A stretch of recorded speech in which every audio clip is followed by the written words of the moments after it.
இப்போ வெள்ளை அறிக்கை மாதிரி அடுத்து பரபரப்பா பேசப்படக்கூடிய விஷயம் என்னன்னா லஞ்ச ஒழிப்புத்துறை சோதனை. முன்னாள் அமைச்சர்கள் ஏவா வேலு மற்றும் செந்தில் பாலாஜி தொடர்புடைய இடங்கள்ல லஞ்ச ஒழிப்புத்துறை அதிகாரிகள் சோதனை செஞ்சுட்டு இருக்காங்க. சென்னை, திருவண்ணாமலை, கரூர் அப்படின்னு 13க்கும் மேற்பட்ட இடங்கள்ல அதிகாரிகள் அதிரடி சோதனையில ஈடுபட்டிருக்காங்க. இந்த சோதனை அடிப்படையில் இப்போ முன்னாள் அமைச்சர் ஏவா வேலு மேலே வழக்கும் பதிவு செய்யப்பட்டிருக்கு. என்ன சொல்கிறாங்கன்னா, நெடுஞ்சாலைத்துறையில் சாலை அமைக்காம பல கோடி ரூபாய் முறைகேடு செய்ததா முன்னாள் அமைச்சர் ஏவா வேலு மேலே லஞ்ச ஒழிப்புத்துறை வழக்கு பதிவு செஞ்சிருக்கு. அதிகாரிகள், கரூரை சேர்ந்த பொறியாளர்கள் உட்பட 11 பேர் மேலே கூட்டு சதி, ஊழல் தடுப்பு சட்டத்தின் கீழே வழக்கு பதிவு செய்து நடவடிக்கை எடுக்கப்பட்டிருக்கிறதாகவும் சொல்லப்படுது. அதே மாதிரி ஏவா வேலு அவர்கள், அதாவது சென்னை ஆழ்வார்பேட்டை இல்லத்துல அவருடைய ஆழ்வார்பேட்டை இல்லத்திலையும் லஞ்ச ஒழிப்புத்துறை அதிகாரிகள் சோதனையில ஈடுபட்டிருக்காங்க. திருவண்ணாமலையில இருக்கக்கூடிய ஏவா வேலுவுடைய வீடு அப்புறம் கல்வி நிறுவனங்கள்லையும் 4 மணி நேரத்திற்கு மேலேயா இந்த சோதனை தொடர்ந்துகிட்டு இருக்கு அப்படின்னு சொல்லப்பட்டிருக்கு. ஓகே,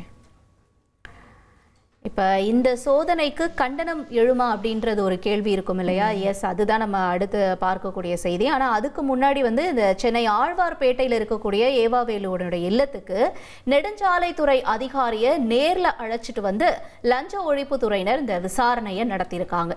நெடுஞ்சாலைத்துறை ஒப்பந்த டெண்டர்கள் தொடர்பான முக்கிய ஆவணங்களை அதிகாரி எடுத்து வந்திருக்கக்கூடிய நிலையில அதன் அடிப்படையில் தான் இந்த விசாரணை முன்னெடுக்கப்பட்டிருக்கு அப்படின்னு சொல்லப்படுது. நீங்க சொன்ன மாதிரியே இப்போ முன்னாள் முதல்வர் ஸ்டாலின் அவர்கள் இந்த சோதனைக்கு கண்டனம் தெரிவிச்சிருக்காரு. ஏவா வேலு அவர்களுடைய இல்லத்துல லஞ்ச ஒழிப்புத்துறையினர் நடத்தி வரக்கூடிய சோதனைக்கு திமுக தலைவர் ஸ்டாலின் கடும் கண்டனம் தெரிவிச்சிருக்காரு. அரசியல் பழிவாங்கும் நோக்கம் கொண்ட மிரட்டல்களை சட்டப்படி எதிர்கொண்டு நீதிமன்றத்துல நாங்க நியாயத்தை நிரூபிப்போம் அப்படின்னு அவர் சொல்லியிருக்காரு. ஓகே, இப்போ ஒரு வழியாக நம்ம இந்த மின்சாரத்துறையில் என்னென்ன வெள்ளை அறிக்கை விட்டதுக்கு அப்புறமா என்ன நடந்துச்சு அப்படிங்கிறத பார்த்தோம். அடுத்தபடியாக இந்த லஞ்ச ஒழிப்புத்துறை சோதனைலாம் நம்ம பார்த்தோம். இப்போ பேக் டு நம்ம அந்த இன்சிடென்ட்லாம் நடக்கும், அதுக்கு அடுத்த ரியாக்ஷன்ஸ்லாம் என்ன அப்படிங்கிறது கூட நம்ம பார்க்க போகிறோம்.